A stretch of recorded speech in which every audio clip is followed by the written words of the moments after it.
시청자 여러분 안녕하십니까? 헬로티비 뉴스입니다. 서울시가 내년부터 대중교통 통합 환승 정기권인 기후 동행카드를 도입한다고 밝힌 뒤 경기도와 인천시는 지자체 간의 협의가 없었던 일방적인 결정이라며 유감을 표명한 바 있습니다. 네, 일단 3개의 지자체가 실무회의에 나서는 모습입니다. 이관성 기자입니다. 경기도와 인천시는 지난 11일 서울시가 통합 환승 정기권인 기후 동행 카드를 도입하겠다고 발표하자 곧바로 유감 표명을 내놨습니다. 경기도는 수도권 3개 지자체와 사전 협의가 없었던 독단적 발표라며 서울시가 3개 지자체 협의를 통해 추진할 것을 요구했고, 인천시는 운영 취지에 공감하나 일방적 발표했다며 역시 수도권 3개 지자체 협의가 우선이라는 입장을 강조했습니다. 상황이 이렇다 보니 경기 인천 지역에서는 대중교통 정책의 실무적 검토보다 서울시장의 정치적 행보가 앞섰다는 우려가 많았습니다. 또 서울시의 통합 환승 정기권이 반쪽짜리 정책에 머물지 않으려면 경기도와 인천시의 협조가 불가피한데 협상이 쉽지 않을 것이라는 전망도 잇따랐습니다. 인천시와 경기도가 선택할 수 있는 카드가요, 결과적으로는 서울시처럼 동참하는 카드 외에는 달리 방법이 없다라고 볼 수가 있습니다. 게다가 서울시가 이 정책을 추진하게 될 경우에 그에 대한 부담은 고스란히 인천 그리고 경기도는 왜 서울시 하는데 우리 지자체는 안 하느냐에 대한 압박, 부담감만 커진다고 볼 수가 있을 것 같고요. 서울시의 일방적 발표가 달갑지 않았던 경기도와 인천시는 일단 통합 환승 정기권의 필요성에 공감하고 서울시와 실무 협의에 나선 상황입니다.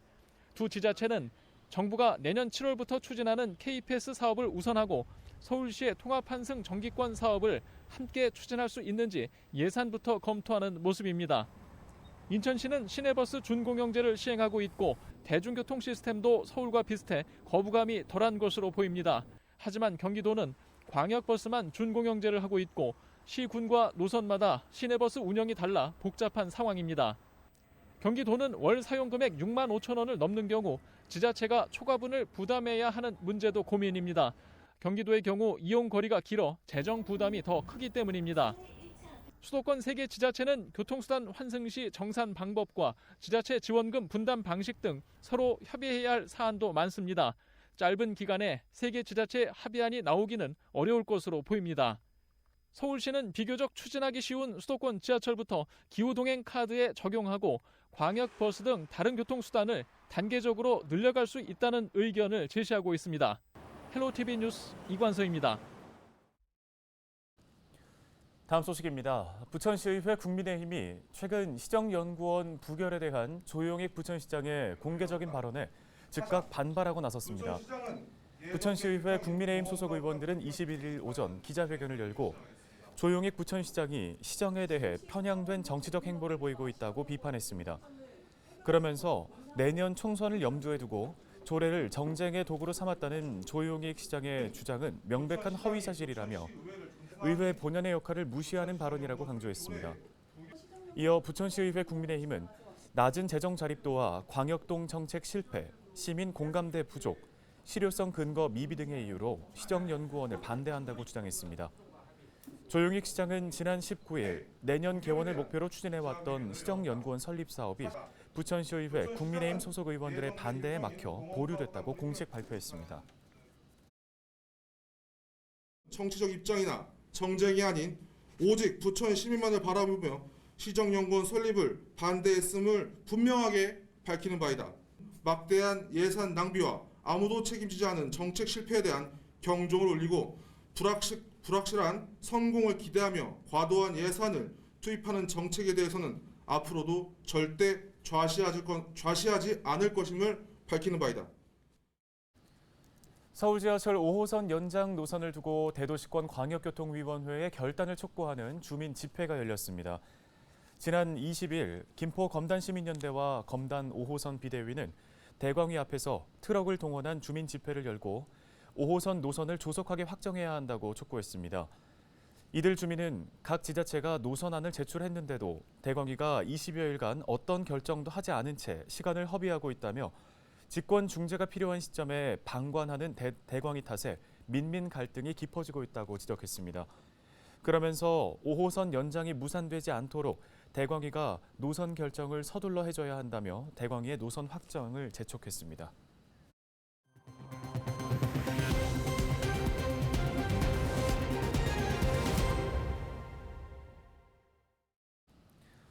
인천 지역 주택 매매 가격이 석 달 연속 상승세를 이어가고 있습니다. 전월세 가격도 상승 흐름으로 전환했다고 하는데요. 네, 자세한 소식을 송효찬 기자가 취재했습니다. 인천시가 한국부동산원에서 발표하는 부동산 통계와 정보를 기반으로 8월 인천 지역 부동산 시장 동향 보고서를 작성해 시 누리집에 공개했습니다. 보고서를 보면 전국 주택종합 매매가격 지수 변동률은 0.16%로 전월 0.03%보다 상승했습니다. 인천은 지난 7월 0.14%에서 8월 0.22%로 상승폭이 확대됐습니다. 특히 인천은 지난 6월 0.06%로 상승한 이후 7월과 8월까지 오름세를 지속하면서 3개월 연속 상승세를 이어갔습니다. 지역별로 보면 중구와 연수, 남동과 서구는 선호단지 위주로 상승세가 지속됐고 부평구는 신축 위주의 상승 거래로 하락에서 상승으로 전환했습니다. 동구와 계양구는 하락폭이 축소됐고 미추홀구는 매물 적체로 하락폭이 확대됐습니다. 전세 가격 역시 인천은 마이너스 0.11%에서 0.21%로 상승 전환했습니다. 하지만 지역별로는 희비가 엇갈렸습니다. 정주 여건이 양호한 중구와 연수 위주로 상승했고 서구는 상승세 유지, 연수를 비롯해 남동과 부평은 하락에서 상승으로 전환했습니다. 동구와 계양구, 미추홀구는 하락폭은 축소됐지만 여전히 하락세를 유지하고 있습니다. 월세 역시 인천은 전월 마이너스 0.15%에서 0.06%로 상승으로 반전했습니다. 지가 변동률도 지난 2월 마이너스 0.016%에서 3월에는 0.016%로 상승 전환된 후 지속적으로 상승세를 보이고 있습니다. 특히 지난 5월과 7월에는 올해 들어 가장 높은 0.084%를 기록했으며 전국에서 가장 높은 상승률을 보였습니다. 인천 지역 부동산 가격은 당분간 상승세가 이어질 것으로 전망되고 있지만 큰 폭의 상승이나 변화는 뚜렷하게 나오지 않을 것으로 부동산 업계는 내다보고 있습니다. 헬로티비 뉴스 송유창입니다. 다음 소식입니다. 인천 계양 아라뱃길에 빛의 거리가 들어섰습니다. 네, 이름만큼이나 화려한 모습 카메라에 담아왔습니다. 이세진 기자입니다. 불빛 점등을 알리는 신호와 함께 점등 눌러주세요. 아라뱃길 수변 공간이 순식간에 빛으로 물들었습니다. 오색 빛깔 옷을 입은 조형물들이 산책로를 화려하게 밝히자 어른아이 할 것 없이 인생사진을 남겨봅니다. 인천 계양구가 조성한 아라뱃길 빛의 거리. 130m 남짓 짧은 거리지만 추억을 남기기에는 충분합니다. 계양 아라뱃길이 이렇게 바뀌었나 싶어요. 진짜 불빛 반짝반짝거리고 막 이러는 게 진짜 너무 예뻐요. 원래도 산책하기 좋았는데 약간 항상 똑같은 풍경만 보니까 심심한 것도 있었거든요. 근데 이제 오늘 이렇게 조명도 있고 그다음에 사람들이 조금 더 여유롭게 축제를 즐기는 모습을 보니까 활기도 확실히 있는 것 같고 밤에 딱 이렇게 불 켜지니까 다른 공간 같고 그리고 자주 오고 싶은 마음이 많이 드는 것 같아요. 이번 사업은 아라뱃길 활성화를 위해 추진된 겁니다. 계양구는 빛의 거리 조성을 시작으로 아라뱃길을 낮과 밤 모두 찾을 수 있는 계양의 대표 문화예술 관광지로 키우겠다는 구상입니다.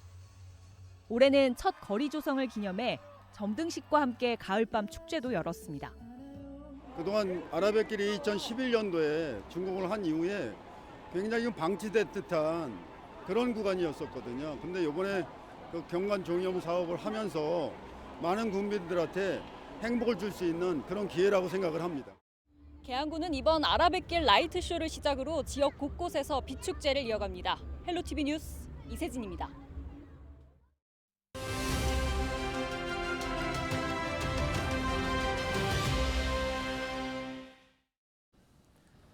인천 지역 시민사회단체들이 최근 수도권 매립지 사용 종료를 촉구하는 범시민운동본부 준비위원회를 결성했습니다. 대체 매립지 확보가 시급한 상황이기 때문인데요. 네, 이 시간에는 범시민운동본부 준비위에 참여하고 있는 인천경실련 김송환 사무처장 연결해서 관련 이야기 나눠보겠습니다. 자, 사무처장님 먼저 범시민운동본부 준비위 구성을 하게 된 이유부터 설명해 주실까요? 서울, 경기, 인천 시민이 공동으로 사용하는 현 수도권 쓰레기 매립지는 서울 난지도 매립장이 포화하자 중앙정부 산하 환경청의 주도로 서울, 경기, 인천 3개 시도가 비용을 분담해서 건설한 대체 매립지입니다. 지난 1992년부터 쓰레기 반입을 시작했습니다.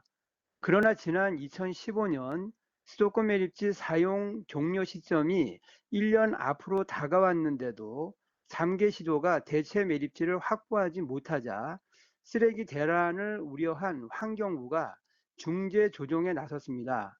현 수도권 매립지를 연장 사용하되 대체 매립지를 확보하기로 한 겁니다. 이를 실행하기 위해 환경부와 3개 시도 단체장들이 참여하는 수도권 매립지 정책 4자 협의체를 구성했습니다. 네, 만약에 수도권 매립지 사용이 종료되지 않는다면 그럼 어떤 문제가 발생할까요? 지난 30여 년 동안의 수도권 매립지 운영으로 인한 악취, 소음 등의 환경적 피해와 재산권 등의 경제적인 피해를 일방적으로 감내해온 주민들이 고통과 아픔이 계속될 수밖에 없습니다. 특히 서구는 청라 경제자유구역 개발과 검단 신도시 개발로 성장 가능성이 큰 지역입니다. 만약 대체 매립지를 확보하지 못해서 현 수도권 매립지를 계속해서 사용해야 한다면 서구의 도시 이미지는 물론 도시개발의 확장성에 나쁜 영향을 미칠 수밖에 없어서 도시 경쟁력을 잃을 수도 있습니다. 네, 범시민운동본부 준비위 그럼 어떤 활동들 계획하고 있습니까? 윤석열 대통령은 대선 후보 당시 차기 정부를 맡게 되면 인천 시민들께서 반대하는 수도권 쓰레기 매립지는 총리실에 맡겨서 대체 매립지를 확보하겠다고 공약했습니다. 이에 우리 수도권 매립지 문제 해결 범시민운동본부 준비위원회는 여야 정치권과 민정이 한 목소리로 윤 대통령의 대체 매립지 임기 내 확보 공약의 이행을 촉구해서 수도권 매립지 사용 종료 문제를 해결코자 합니다. 또한 주민 피해 보상 차원에서 4자 협의체가 합의한 수도권 매립지 매립 면허권 및 토지 소유권 이양, 수도권 매립지 관리공사의 인천시 이관 등의 약속이 담긴 4자 합의 이행을 촉구할 것입니다. 그동안 수도권 매립지 사용 종료 문제가 선거용 구호로 전락하고 정치 쟁점화되면서 해결이 난망했습니다. 그래서 선거운동에 참여하지 않는 정치적 중립을 견지해온 단체들이 한데 모여서 수도권 매립지 문제 해결에 나서야 할 때입니다. 인천 시민과 서구 주민들의 지지와 참여를 요청드립니다. 알겠습니다. 말씀 여기까지 듣겠습니다. 인천경실련 김송원 사무처장이었습니다.